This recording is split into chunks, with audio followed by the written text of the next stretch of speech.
সমগ্ৰ অসমতে যেতিয়া জুবিন গাৰ্গৰ ন্যায়ৰ দাবী উত্থাপন কৰা হৈছিল সেইখিনি সময়ত অসমৰ ৰাইজ ছাত্ৰ সন্থাৰ সকলোৱে এই দাবী লৈ আন্দোলনত মুখৰ হৈ পৰিছিল ৰাইজ ৰাজপথলৈ ওলাই আহিছিল এতিয়া ৰাইজ ৰাজপথত নাই ইয়াৰ অৰ্থ এইটো নহয় যে ৰাইজৰ অন্তৰত থকা জুবিন গাৰ্গৰ ন্যায়ৰ দাবীত জ্বলি থকা জুইকুৰা নিৰ্বাপিত হৈছে নাই হোৱা এতিয়া অভিযুক্তসকল আইনৰ কাঠগড়াত থিয়হে হৈছে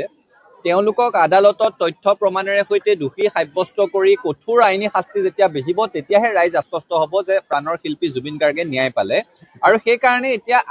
আইনী যুঁজখন সফলতাৰে সৈতে আগবঢ়াই লৈ যাবৰ কাৰণে চৰকাৰৰ দায়িত্ব আছে আমি চৰকাৰক সেই কথাটোৱে কৈ আহিছো মুখ্যমন্ত্ৰীগৰাকীয়ে বাৰে বাৰে দোহাৰিছে যে জুবিন গাৰ্গক হত্যা কৰা হৈছে গতিকে হত্যাকাৰীয়ে শাস্তি পাব লাগিব আইনৰ সুৰুঙেৰে যাতে হত্যাকাৰী সাৰি নাযায় তাৰ কাৰণে এদল শক্তিশালী পাব্লিক প্ৰসিকিউটৰ নিয়োগ কৰাৰ কথাটো ছাত্ৰ সন্থাই কৈছো এতিয়া দেখিছো